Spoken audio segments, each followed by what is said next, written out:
G'day there folks, I'm Beanie and welcome to Beanie Draws, where today I'm going to be drawing an Apatosaurus, or more affectionately known as the Brontosaurus. Brontosaurus technically doesn't exist, it's technically Apatosaurus, but if you're like me and you grew up on dinosaurs, you grew up on Brontosaurus, so stick that in your pipe and smoke it. Now, if you've been following along and subscribing to my channel, you'll have noticed that I've been drawing a few dinosaurs this month. That's because it is Jurassic June, and in a few days' time, Jurassic World will be hitting the screens and we will be able to watch all of its glory. Now stay tuned, because I've got a whole bunch of dinosaurs coming along your way. I've got the Baryonyx, which is basically a Spinosaurus without the spine. Gonna draw a Stegosaurus, gonna draw a Diplodocus, gonna draw a Brachiosaurus, gonna draw a Ankylosaurus, a Pteranodon, a Pterodactyl, an Allosaurus, whatever else I can think of at the time. Oh hey, just, suggest something and I'll draw it, yeah. Now, before I start drawing, I just want to say a big thank you to everyone who's subscribed so far. It really means a lot to me, because it means that you want to watch what I am providing and you are enjoying, hopefully, what I'm drawing. So,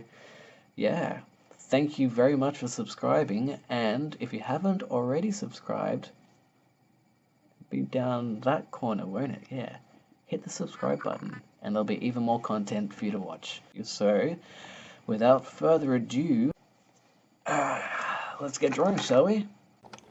So, with drawing this Apatosaurus, also known as Brontosaurus, I've decided what I'm going to do is I'm going to describe the key details, well, not the key details, the key elements of what you should be doing when drawing a dinosaur. That is, you build up your compositional sketch, like what I'm doing right here, putting in your tail, your body, your neck, your arms and legs, and don't focus on the detail right away. Just focus on the core structure of the body. So make sure that your compositional sketch is correct to begin with. My compositional sketch looks a lot more advanced than what some people's would be. That's because I'm quite comfortable in drawing dinosaurs. I've been drawing them for, 30 odd years. But basically what you do is you build up your structure of your body. You put in your muscles and that. When you're comfortable with how the shape of your dinosaur looks, that's when you put in your detail, like what I'm doing here. That's when you start drawing in your muscles, your wrinkles, and it's usually a good idea to try and get an illusion of the skeletal and muscular structure of your dinosaur under the drawing. That is where you use your lines and your rendering to get the impression of those elements of your dinosaur bodily structure. That way it will look less like just a drawing of a dinosaur, and it will hopefully look like a more organic structure. Then you focus on your rendering, which is what I did with that leg and what I'm doing with the muscles. That also helps a lot in building up your rendering. So when you're rendering up a dinosaur, don't focus on just rendering it for the shape of making it look like a 3D shape. Render it so you can give the impression of skin folds, muscles and bones and that, and focus on your lighting as well. Like, I've drawn this Apatosaurus's tail to look like a whip, so I rendered the tip of the tail and near the first bend of its tail to look like so. You can also probably see that I've put in some interesting little lines and shapes. Well, not shapes, lines. What these lines are for, I did sort of semicircular. Think of your dinosaur's body like as a three-dimensional object, and you're trying to draw and you're imagining it as a wireframe model, if you can kind of imagine it like that. What you do is you draw your little different lines to indicate the texture of the shape, but you don't do it flat. You imagine that your dinosaur is a three-dimensional object, and you draw those lines in the contour of the shape of your dinosaur. So you can see I did that around the tail, and I'll be doing that around the body, like here. Notice how the rendering that I did with the body, I don't do the rendering flat. Like, I don't do it up and down. I try and curve my hand, and I try and curve the rendering style to the section of the body. So right on the side of the rib cage, it'll be flat. At the top, near the spine, and near the bottom of the belly, it'll be sort of angular, like 45-degree angle or something like that. That way you get more of a sort of a curved, cylindrical shape look. You also put in your line work. Well, yeah, you put in your line work. I'm just trying to think of other key points to talk about. Well, what I'm doing right here is I'm putting in all the little tiny details in the folds of the skin. I find that dinosaur, when I'm trying to draw a dinosaur, especially like an Apatosaurus, a Brontosaurus, or anything big, I kind of imagine that its skin kind of looks like an elephant. So if you kind of draw little tiny lines to kind of like, the wrinkles and the folds of the skin, you make it look more realistic. Then you put in your shading, you build up your shading. When you're doing your shading, actually, I find it's better to build up shading layer by layer, kind of like a painting.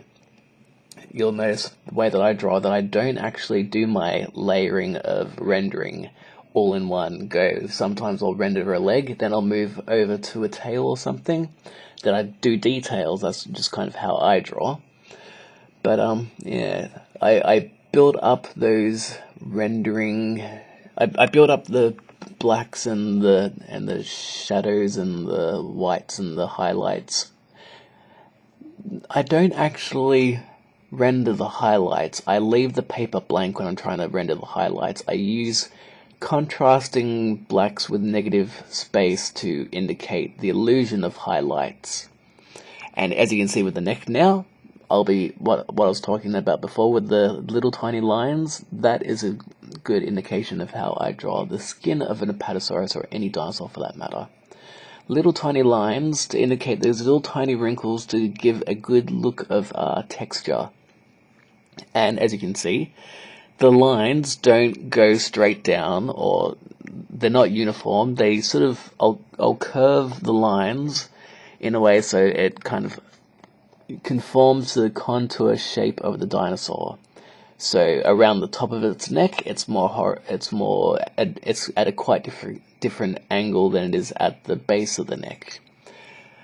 If you imagine a cylinder is, if you were going to draw it flat, it'd look like a rectangle. If you want to draw it as a cylinder, you have to draw sort of a semicircular curve, and that is how you do a neck. And you do your little lines in that curve to give it the illusion of a cylindrical shape. That's probably the best way to sort of explain of how to render a neck or any kind of shape, I guess. Don't render it as if it's like a flat square or a rectangle. Render it as if it's a circular shape, and then that might help you in your rendering process. And then when I get to this stage of the drawing, this is when I'm just filling in the extra details. I've got the textures and the folds of the skin. I've got my rendering done. What I usually do then is I just try and imagine where the darkest bits are, refine the